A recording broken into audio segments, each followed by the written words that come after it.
Deputy President of the Republic of Kenya, Rigathi Gachagua, all protocols observed. Ladies and gentlemen, hamujambo. I'll be very brief before I allow my colleagues to contribute and say something on the drugs issue.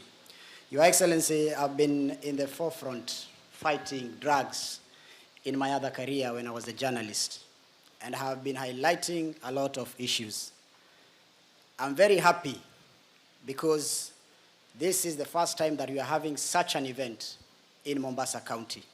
And I believe we are going to achieve and get the results out of this meeting. Your Excellency, Mombasa City is a unique city. It is a city with 3 main roads. One from here to Lamu, the other one from here to Lunga Lunga, and the other one from here to Nairobi. Apart from the entry point, the port entry of Moi International Airport, the port itself, and at some other small ports where these drugs are being sneaked on. But Your Excellency, I keep on wondering, a city with 3 main roads is becoming difficult to handle because there is no willingness at the port of entry. If you look at Lunga Lunga, those who are manning that point, they don't have the facilities. The sniffer dogs, you cannot detect drugs without a machine. At the port itself, I remember I did a story on the 6.4 billion cocaine that was seized in Malindi. They used to go with a speedboat inside the ocean and pick it there from the ships and then come and distribute all over. Your Excellency, this is doable. And I'm happy because my good friend Waziri is here.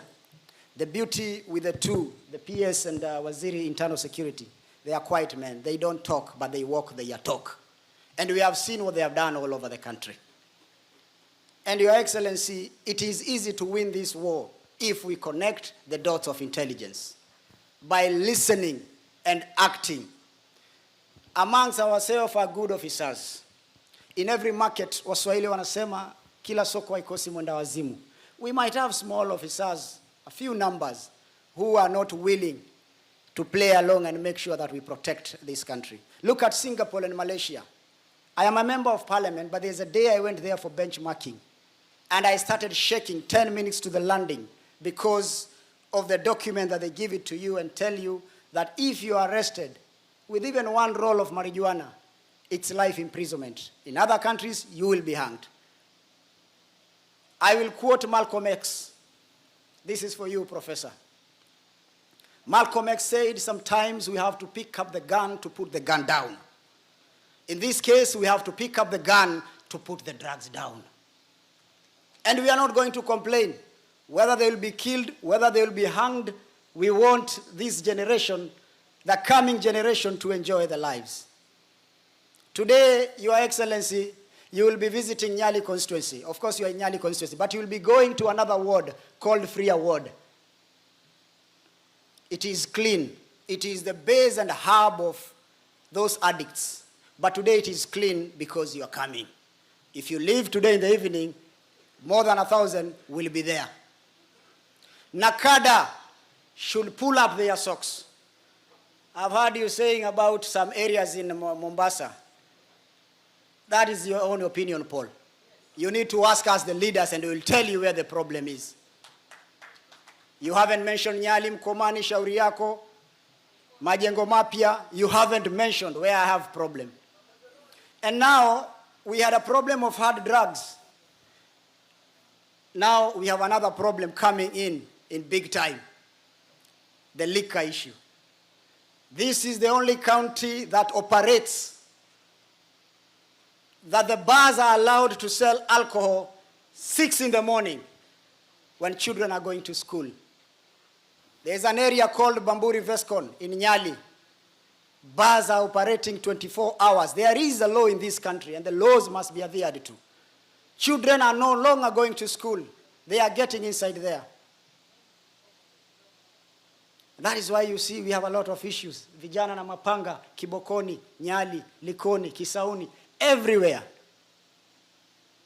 And this can be done. We can wipe out if we want to. The officers also.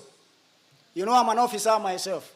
I've been with them in some difficult terrains during my days as a journalist. There are those officers who are willing to work hard, but they are also under pressure from their seniors. They will receive calls and be told, drop that thing. I am not a lawyer, Your Excellency, but I think, and I stand to be guided, we should have the office of the ODPP closer to the stations. Because sometimes these good police officers, men and women, do all they can, arrest these drug lords, but majority of them will just say, let us offload them. 24 hours thing. They are so not supposed to be in court, and then they are taken to court. But they haven't captured it properly the way it is supposed to be done. That is why sometimes the courts looks at how the case has been filed and throw it out. So we must have a strategic way of making sure ukifikishwa pale kotini hakuna kurudi nyuma. Your Excellency, these people are known. And they live a posh life. When I saw Nakada doing some raids, ya shisha hapa Nyali, I was very happy. Because shishas are not sold on the sides of the streets. They are sold in bungalows, main house, half an acre house. Shisha, prostitution, chewing of miraa, mogoka, another problem that we have nowadays. Schools, people are now building bars near schools. People are building bars near mosques. Who is giving them these licenses? The county must also pull up its socks. I know you want money, but consider the children of this great country of ours before you give out the licenses. When I was in the media, I used to say that when the police go and raid somewhere, after we have highlighted a story, I used to say it's all about the show of the uniform. Please, Nakada, don't stop. Don't stop, because people are happy here. Go now to Bamburi Vescon. Raid all those areas and make sure they follow the laws of this country, that all the bars in this country must be open at around 5. And those officers who mess up, those officers who are corrupt, I agree with you, Your Excellency, Waziri, they should not be transferred. They should be fired on the spot. You cannot transfer corruption to another county. Let's deal with those who are not performing, and also deal with those who are performing. Hawa watu ni wangwana sana, ni watu wazuri hao officers. Hata wao wako na shida zao. Ni sharti pia hawa wasikizwe ili waweze kupata motisha na nguvu ya kupigana na dawa za kulevya. With this meeting, Your Excellency, I believe by the time we are done, we want to see boots on the ground, so that we can be able to save this generation. Hii kitu, Your Excellency, imezidi sana. Ni kubwa sana. Watoto mazezeta.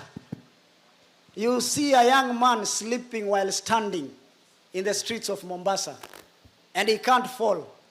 Where do they get these drugs? The entry point are those that I've mentioned when I started my conversation here with you guys. We can do it. In my last term, in my first term as a member of parliament, I passed a bill, Mheshimiwa Kithure Kindiki, it is there, the drugs and psychotropic substances. And the former president appended his signature in it. There was an issue of cash bail or bond.